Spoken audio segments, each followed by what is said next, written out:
Hi, I'm Sarah Sunshine, and I'm with Terrariums. Today, I'm going to be showing you how to set up a frog enclosure, specifically a tree frog enclosure. However, it's also a bioactive frog enclosure. So the first thing you're going to want to start off with is a bioactive kit. Is the easiest way to go about this. It will come with some lava rock. This is what you use at the bottom to drain water. There's actually some tanks that are made with a little nozzle that excess water can be drained through. This is unfortunately not one of them. It'll come with your bioactive soil, which is enriched with all sorts of different things, and this makes it as close to nature as possible. You're also going to get your lining that goes between your lava rocks and your biosoil, and you're going to get wonderful magnolia leaves so you can spread the leaf litter all around, and that will create your bioactive environment. So we're going to go ahead and start.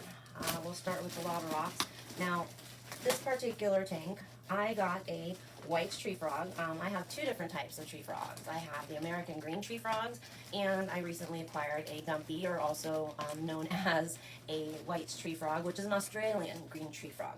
Now, they're different in a few ways, as that the green tree frogs from North America don't get as big as dumpy frogs do, which are the green tree frogs from Australia that we were referring to. Also, green tree frogs from America are completely insectivorous, as where dumpy or white tree frogs are omnivorous and can even eat things like pinky mice sometimes.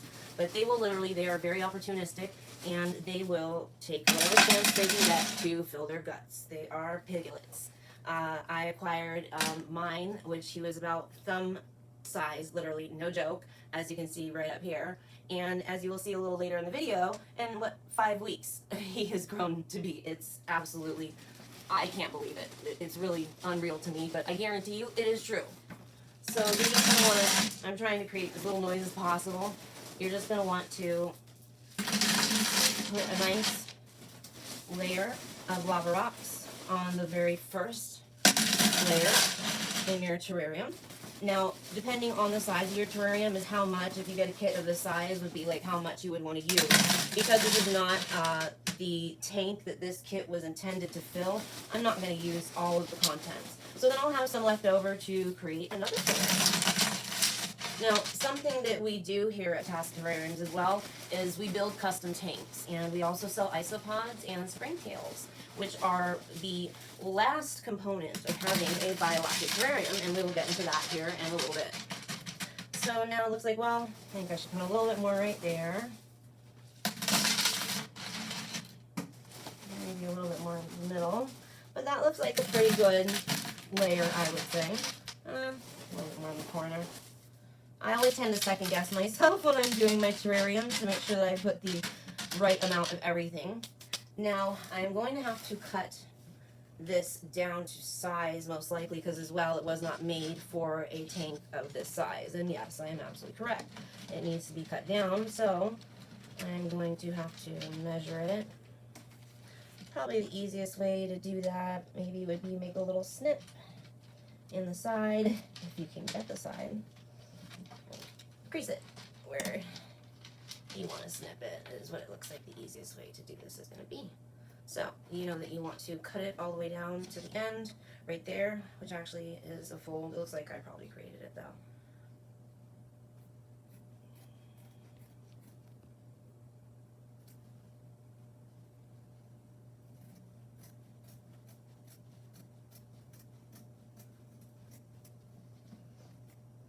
And this is the excess. You can put that aside. So you're going to go ahead and lay down your filter medium. And after you do that is when you are going to then lay down your biossoil. Now, we prefer to use biossoil with everything that we can use biossoil with, and you can use it with almost all critters. However, we do like to go sometimes more with a substrate that is basically as close to the environment that critter is used to. So, but for your terrariums, for keeping your frogs, and even your little lizards and such, it's a great thing. But it can be used for all of your critters. And the great thing about biossoil is not only are you replicating as close to Mother Nature as possible, It also, by adding the very last step, which I had mentioned, the isopods and the springtails, it is self-cleaning, so it requires a lot less maintenance, which is great. Less maintenance, of course, is always better. So you just want to go ahead and put a nice layer as well of your biosol. Looks like, oh, this is liquid gold. Liquid gold, I'm spilling it, you guys. Shame on me. And just go ahead and pat it down a little bit. Don't compact it, just pat it down a little bit. Make sure it's nice and settled in there. And then you're going to take your magnolia leaves, open the package. And you can do what you like with these. You can place them out whole. Some of them are not going to come whole. Some of them will come in pieces already, but you can break them up. You can place them whole, like I mentioned. It's really up to you how you go about this.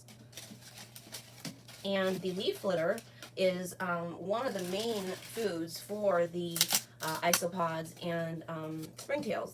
Now, we're not going to put isopods in this particular terrarium because he will devour them. And we don't like to use our isopods for food, though they can be used for food. We like to use our isopods to clean our tanks. They are the tank cleaners. So we're going to go ahead and just spread some magnolia leaves all around. And then from there now, there's mixed feelings about these devices. This is not just a thermometer, but a hydrometer. And it's been said that hydrometers are not as reliable as you would like them to be. However, I've not really noticed any issues. As long as mine is reading in the proper ranges for my critters, they seem to be happy. So I've not had any issues. But, and by the way, everybody, this was pre-washed and rinsed before we started out. Whenever you start building a terrarium for any of your pets, you want to make sure that it is rinsed or washed out. You can do it with mild soap and water, or you can make a white vinegar, distilled vinegar and water mixture and clean it with that. But with both, make sure to rinse it really, really well, especially when you're dealing with frogs, because as you know, frogs absorb everything through their skin, and getting that stuff in their pores can be very, very dangerous and possibly deadly, and we don't want that. Now, as far as decorations, that's up to you.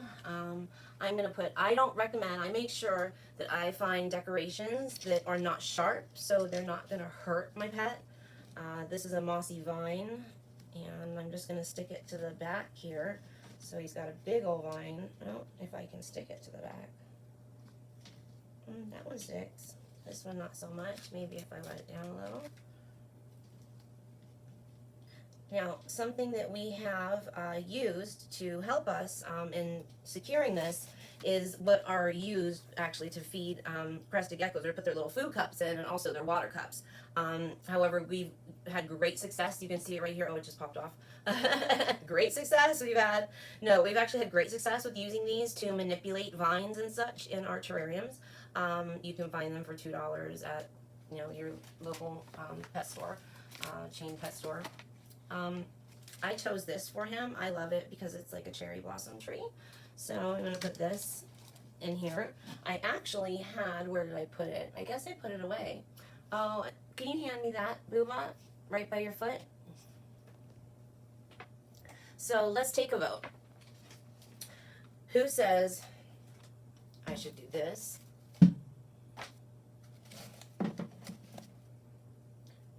And who says I do this? Let me know. Drop it down in the comments, and whoever or whichever one gets the most votes will be the one that I will eventually use permanently in the tank. So now we've got a little corner hanging vine here, and you can just kind of press that in wherever you'd like. It's got a pivoting suction cup on it, which is really nice. Looks like this needs to be moistened as well.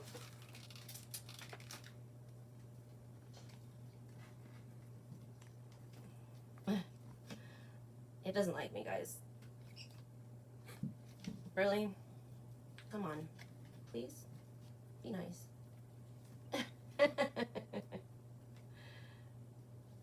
Okay, hopefully it won't fall. And we've got a nice size water dish here so he can fully soak. Oh, I had a feeling. I didn't want to say it, so I didn't curse it, but looks like I wasn't successful. Well, guys, I don't know what to say. I really, really don't.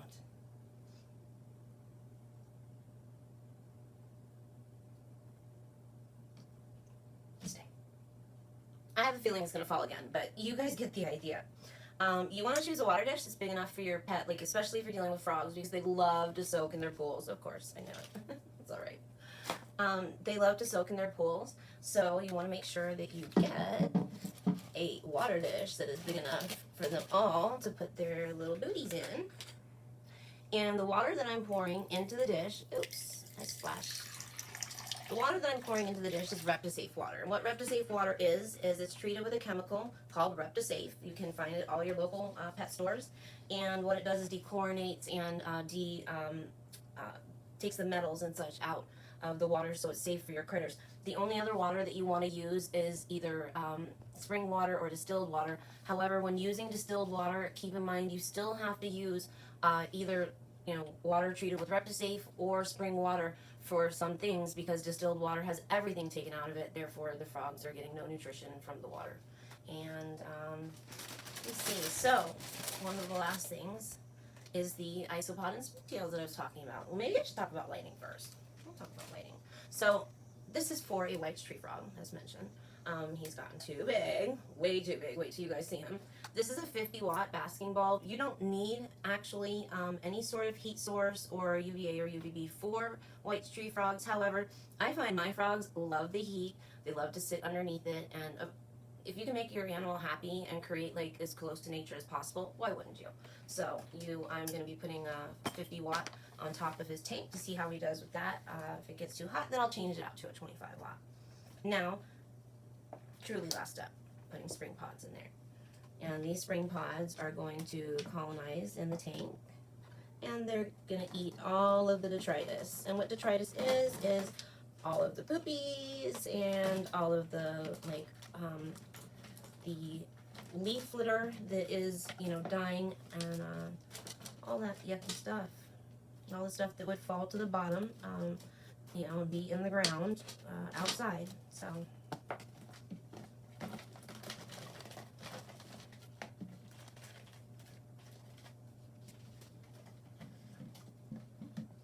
I can do this without spilling it in water? Probably not. Let's just take a little handful there. Oh, I still even drop some in there. Anyways.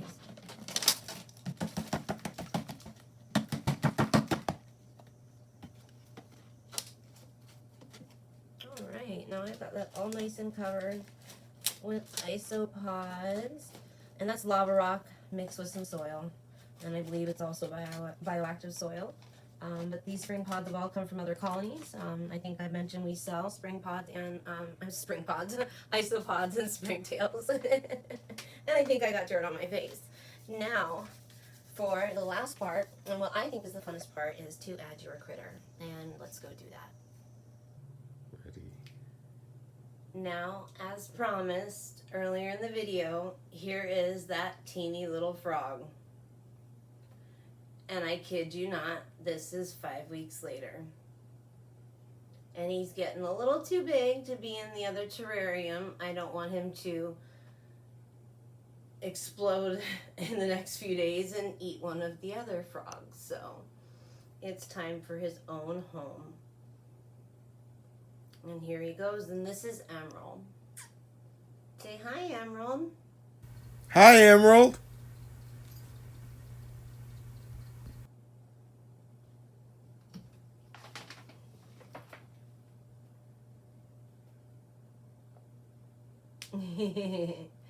He often does this. They're very docile frogs, and he usually backs up instead of wanting to get off my hand when I'm trying to put him back. But the last step will be going ahead and moistening down the new tank. Make sure that it's adequately humidified, and then finding the lid. Out. And there you go. You got yourself a brand new terrarium and frog enclosure. I want to thank you guys for watching. Come back and watch our video next week, please. make sure to like and subscribe. It helps us out so much, and we really appreciate you guys. And I want to say blessed be to you all. Hey guys, I just realized I forgot to mention a very, very important thing. When handling frogs, this is extremely important. When handling frogs, because they absorb everything through their skin, you need to make sure that you either wash your hands very well, as well as rinse them extremely well. You wouldn't want soap suds getting in their skin. That would be very dangerous. I don't even want to fathom what might happen. Or you could also use non-powder latex gloves. So please make sure when handling your frogs for long periods of time, or at all really, if you're going to pick up your frog, make sure your hands are clean, please. Love you guys. Now don't forget y'all that frogs love moss, and it also helps retain moisture, which will then lead to retaining humidity in your tank. So let's go ahead and add some moss. I went ahead and got a moss decorating kit meant for tropical environments. These kits come in several different environmental, aspects. So they have like desert ones, they have these tropical ones, and I think they have a few others. But anyways, and that is made by Thrive, which is a PetSmart name brand. We use it, I should say, a lot. It tends to be a pretty decent product. We don't use it with everything though. We use a lot of Zoom Ad, and also, I can't even think right now. But anyways, point being, so moss. This box comes with several different types of moss, which is nice. This is why I like it. It would cost you a lot more to go and obtain all these mosses separately. So this particular kit includes sheet moss, pillow moss. It has reindeer moss. It has green sphagnum moss. It has blonde sphagnum moss, and it has moss rope. So, which I didn't know that. Oh, this is a new. They didn't used to come with these. Perfect, because I was wanting a vine. And now I got one. I was wanting one of these types of vine, I should say. We use them in our other terrariums, and our frogs and stuff, and our lizards love them. We have several critters, which you guys will all see in upcoming videos. Oh, by the way, everybody, he got it stuck for me. Booba got it stuck. I couldn't do it. I was incapable. So let's see. We can take this side of the mossy vine. Oh, I didn't want to do that. I just exposed the wire. You can go ahead and take that, and you can wrap it around here to attach it there, so you have a place to start with. And then you can wrap it whichever way you would like, basically. I really need another one of these right here, the crested gecko food cup holders, but I can maybe make do bending it like this because it is bendy. So yeah, that works real nice. Alright, now, I love this reindeer moss. It's great. It's so soft. The only thing that I don't like is that as, time goes on, you have it in your tank, it does dry out, but it is pillowy soft when you take it out of the box. It's wonderful. We'll stick some back there. Oops, fell in the water. And I should probably save some space for some other types of moss now, shouldn't I? And I want to make a moss bed for him inside his little enclosure, so I should probably do that with the pillow moss since it is the softest. Just kind of pack it all down in there, and he's got a nice soft little bed to go lay on and also retain moisture with. And then you can drop down just a little bit of the different types of moss throughout the tank. It really does add to the aesthetic of the tank as well. I think it makes the tank look a lot nicer.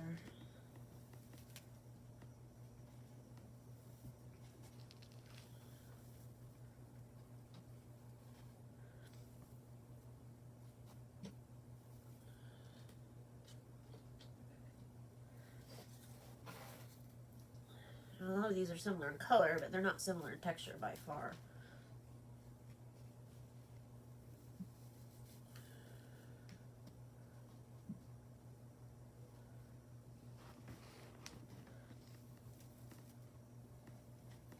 Make sure you get some in the back there underneath the vine.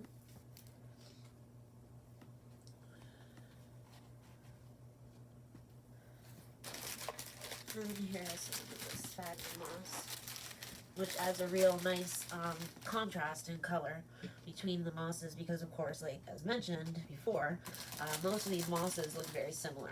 They're hard to kind of tell apart. So this breaks up the all the green.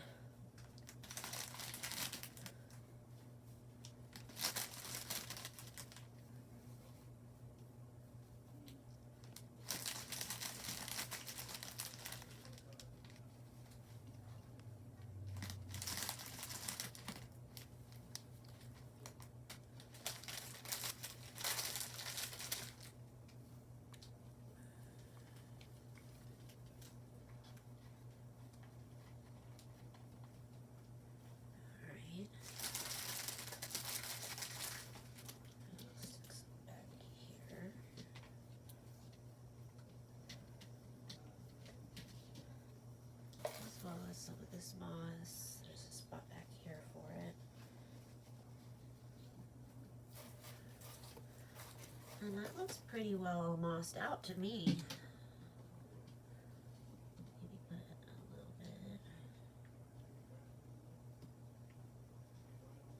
here. And again, we like to use this to break it up. Let's break that up.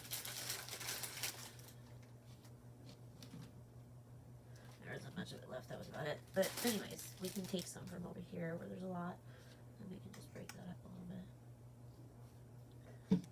Alright, and that's it, you guys. You've got yourself a nice little terrarium for all sorts of critters, but like I was mentioned, especially frogs.